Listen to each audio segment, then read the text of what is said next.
Welcome to Beyond the School Gate.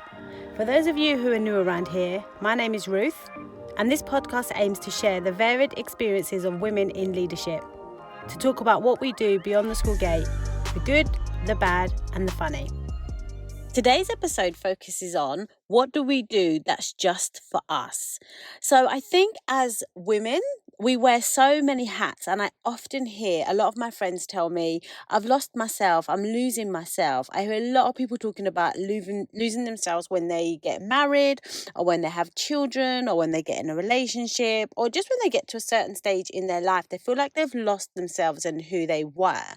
I also hear people saying, oh, it's time to get selfish. Now's my time to focus on me. It's time to be selfish. And I think it's such an important topic to explore. Just that word selfish in itself.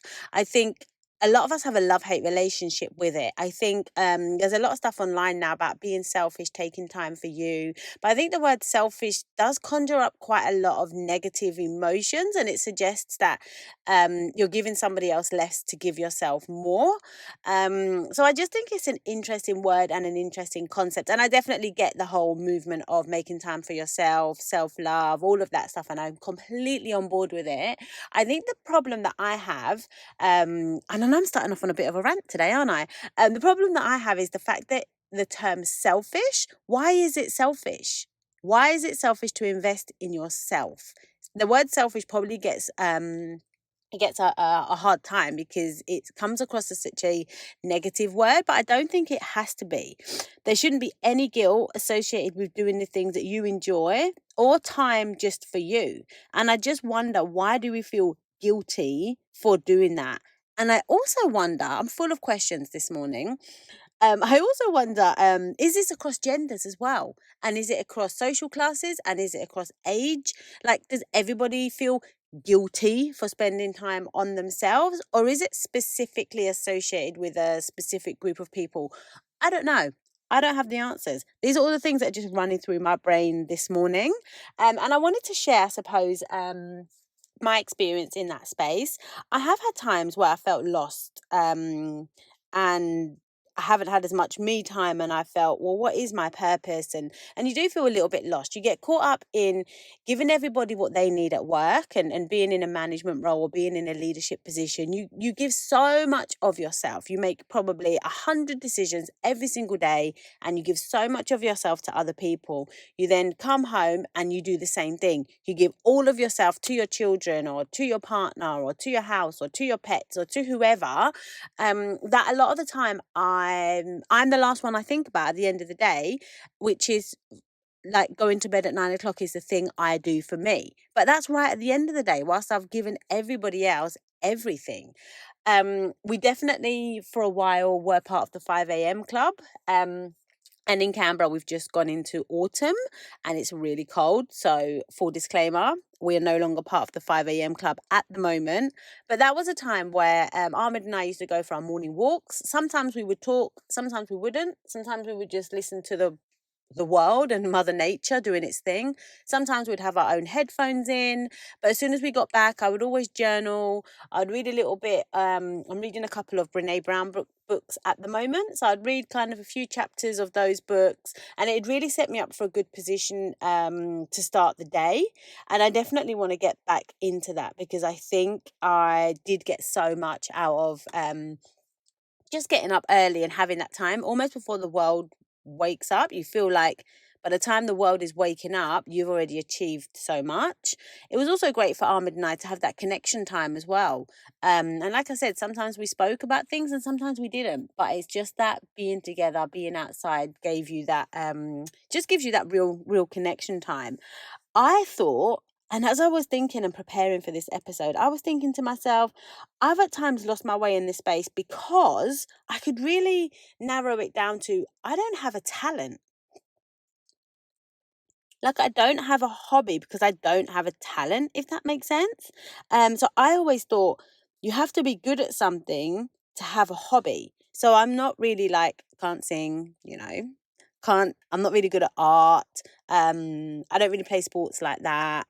Like I don't have a talent. So then I didn't have a hobby. which meant in my mind, well, then you don't have free time or you don't have you time because you can't do these things well. And if you can see my hand gestures at the moment, well, um, but actually you don't have to be good at something or what stereotypically the world says is good at something. If I want to draw, I can draw, or if I want to paint, I can paint. It's fine. That can still be considered a hobby.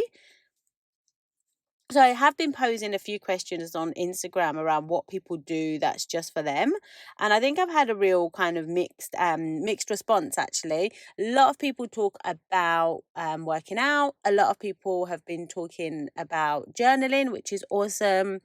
A lot of people have spoke about traveling and just going to see different places, traveling alone as well, which is something I haven't done outside of a work context, and it's something I definitely want to do this year. I do have a holiday coming up with one of my friends, me and Karen. If you haven't seen her podcast episode, visit YouTube, Beyond the School Gate, and you'll definitely be able to see her episode. We're going to go on a little holiday. We're having I think it's 4 or 5 nights away, just the two of us, next month. So by the time you're hearing this episode, we'd be going in 10 days. So I'm super excited about that. I think that would be awesome. And we're going to have loads of new adventures as well, which I think is nice. So yeah, people do different things to make time for themselves and that fills up their batteries. Some people go for walks, and I think it's so important to have that time. For me, I've definitely I work out 3 or 4 times a week, and I think that's really important for me to fill up my batteries, and it's something that I do just for me. I go with my daughter because she has an interest in going to the gym also, and I just think it's important to set a good example as well. So we do that together. I also do this podcast, which is something that I do just for me. We have a family YouTube channel, Just Jello. So if you haven't subscribed, go flick on over to YouTube and go and subscribe to that, where you get to see kind of me and my family and what we get up to, our shenanigans, having moved from London to Canberra. So we kind of just track our life and track our journey there. But this podcast is something that I do just for me. I've learned so much. Every single thing in regards to this podcast is something that I've taught myself. And I know for some people that's probably not a big deal. It's probably things that some people just know how to do because they know how to do it. But editing the podcast, filming, the setup, all of the social media stuff, the promotional stuff, thinking about the topics. I've definitely been connecting with a lot of women in Canberra as well. I've got a few interviews lined up as well. So networking and getting outside of my comfort zone. I definitely do a lot of networking through work, like my 9 to 5 job. And that almost comes naturally because I've always worked in the community sector. But this is more of a creative space, and I've never been in this creative space before. So networking in these circles does feel quite different. Whilst you use some of the same skills as I would in the community sector, it still feels a little bit different to what I'm used to. So that for me is getting outside of my comfort zone, and going to events on my own, not knowing anybody there and having the confidence to go talk about my little podcast, learn about their small business, learn about their passion, and then find that common ground. I'm so keen on sharing other people's experiences as well. So some of the women that I'm meeting through the small businesses, I'm plucking up the courage. I haven't done it yet, but I'm going to pluck up the courage to ask them if they wanted to be on the podcast so they can share their experience about setting up their small business. What was the driver for them? Why have they done it? What have they found? Have they enjoyed it? What were some of the challenges they had? How did they overcome that? Just learning from other women in this space is definitely something that I'm starting to do a bit more of just for myself, and I'm really enjoying it so far. Other things that I do for myself are gardening. If you follow my Instagram, you'll know. I absolutely love being outside in the garden, being one with nature, and developing something from all the way from it being a small little seed to like a blossoming bush or a flower or a vegetable or something. I really enjoy that. So I spend as much time as I can outside. So I think the message behind this podcast is don't feel guilty investing in yourself. That's how I would probably phrase it over being selfish. It's investing in yourself. And there's a lot of comments and a lot of quotes and stuff online. And I've heard a lot of people say you can't pour from an empty cup. And it's so true. My kids are 21 and 13. I think, to be honest, they're so independent. Half the time when I go and do something, they, not that they don't care, but of course they don't mind. They're off living their best life. They're doing their thing. Like, they equally have a dad. So if they need a parent, he's equally at home as well. One example of that is I'm going on holiday with Karen, like I said earlier. And then I asked Saffron if she wanted to come. And her first two, look, she politely declined, Saffron, living her best life, being an introvert. But she definitely declined. And her 2 points of declining were, one, Mum, I don't hike. And she knows 100% if I'm going away, there's at least one hike, most likely. And two, she said, you never do anything that's just for you. We always do everything together, or you're doing stuff for dad, or you're doing stuff for us, or you're doing stuff at work. She goes, go and enjoy it without having to take responsibility for anyone else.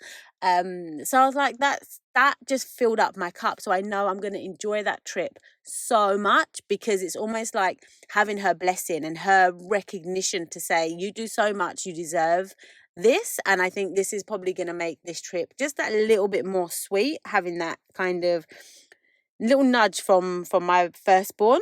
And in regards to encouragement, Ahmed has also encouraged and supported me to do things for myself. I think in the past this has helped keep a lot of the guilt away.